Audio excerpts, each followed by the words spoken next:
August storms always hit differently where I grew up. Every year, the thunderstorms rolled in almost non-stop, and for some reason, they always made me nostalgic. When I was little, my grandfather and I used to sit on the porch together watching lightning crack across the sky for hours. Those memories stayed with me long after he passed away. Even now, thunderstorms bring back emotions I can't really explain. The night this happened, the storm outside was massive. I was 13 years old, and my parents had only recently started trusting me enough to stay home alone overnight. They had two rules. Don't leave the house and don't invite anyone over. I didn't care, because being alone already felt amazing. I could blast music, play games loudly, and stay awake all night without anyone yelling at me. Earlier that evening, I sat outside beneath the covered porch, watching the thunderstorm move across the neighborhood. Rain pounded the pavement, while lightning flashed every few seconds. I loved storms. They made everything feel isolated and peaceful at the same time. Eventually, I moved my Xbox downstairs into the den where my dad kept his giant television and surround sound system. The den sat half a floor lower than the main living room and level with the backyard. The sliding glass door leading outside was down there too. I loaded into an online match with my friend Tyler while thunder rattled the windows around me. For a 13-year-old kid, it honestly felt like the perfect night. Then the doorbell rang. The sound immediately cut through the game audio. I muted my mic and told Tyler someone was outside. "Who shows up this late?" he asked. It was already after 9. At first I thought maybe my parents came home early, but they both had keys. I paused the game and walked upstairs carefully before calling through the front door. "Who is it?" That was my mistake. A man's voice answered almost instantly. "Hey kid, I just need to use a phone." The second I heard him say "kid," something inside me tightened. I froze there for a moment before quietly backing away from the door without answering. When I returned downstairs, Tyler immediately asked what happened.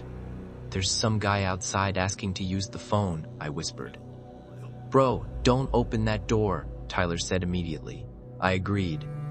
A few seconds later, the doorbell rang again, then silence. After 10 minutes or so, I started convincing myself the guy had left. I relaxed and went back to my game. The storm outside was so loud that eventually I forgot about him completely. That was the worst possible thing I could have done, because while I sat there distracted by the game, I suddenly heard something behind me. A sliding door shutting.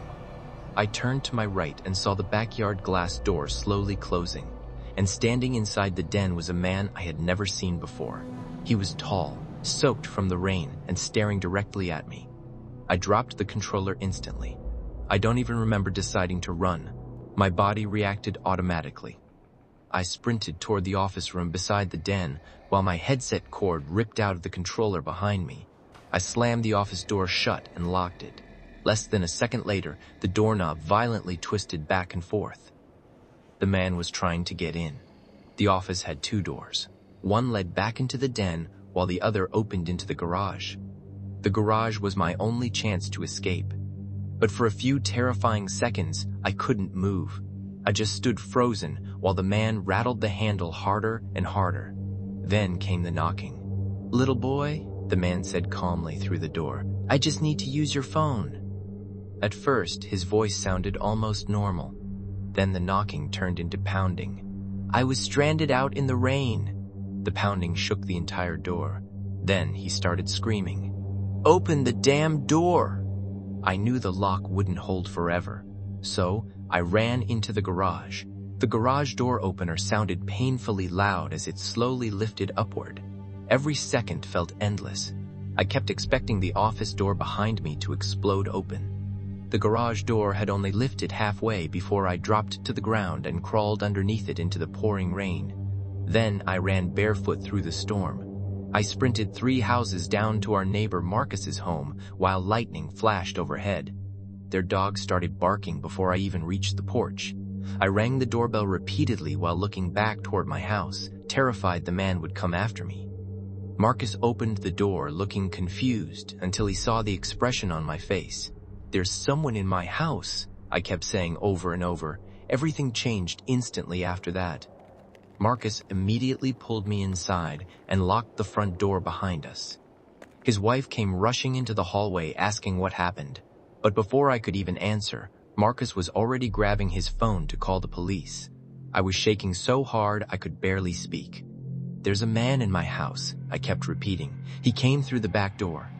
Marcus sat me down at the kitchen table while thunder rattled the windows around us.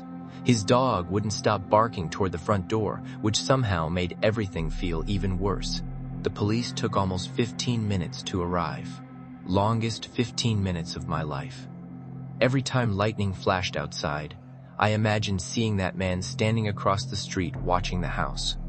When the police finally pulled up, Marcus walked outside with me while 2 officers entered my parents' house through the garage. The wait after that felt unbearable. Then finally, the front door opened, and they dragged the man outside in handcuffs. Even from a distance, I could tell something about him was deeply wrong. His soaked clothes hung loosely off his body, and he kept yelling random things that made no sense. At one point, he started screaming that it was his house. Then he pointed directly at me. "That's my son!" he shouted. I felt my stomach drop. One of the officers quickly moved me farther away from him, while another forced him into the back of the police car. After they drove off, an officer asked me several questions about what happened. He also asked which doors in the house had been locked. That's when I realized something terrifying. I had completely forgotten to lock the sliding glass door downstairs earlier that night. The officer told me the man was heavily intoxicated and likely wandering the neighborhood during the storm before finding the house. But even hearing that didn't make me feel safer, because the truth was simple. If I hadn't heard that sliding door close behind me, he could have reached me before I even knew he was inside. My parents came home before midnight after police contacted them. My mom cried the second she saw me, while my dad walked through the entire house checking every room multiple times. I barely slept that night. Actually, I didn't sleep at all. Every creak of the house made me jump. Every flash of lightning through the windows made my heart race. But the part that stayed with me the most happened the next morning.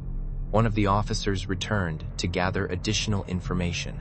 Before leaving, he casually mentioned something that made my blood run cold. The man never had a phone on him, not even a dead one, which meant he never needed help in the first place. He just wanted me to open the door, and sometimes I still think about what would have happened if I had. Years later, another storm brought back that same feeling. At the time, I was living with my mother and grandparents. Massive thunderstorms had been rolling through town almost every week that summer. Usually, I loved storms, but there was always something unsettling about the wind during them.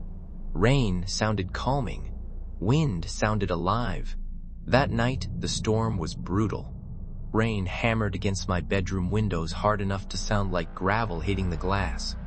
Around 4 in the morning, the power suddenly went out. The entire house went black instantly. I didn't think much of it at first. My phone still had battery, so I kept scrolling through social media while listening to the storm outside. Eventually, I drifted off. I woke up sometime later to complete silence. The rain had stopped. Only soft wind remained outside.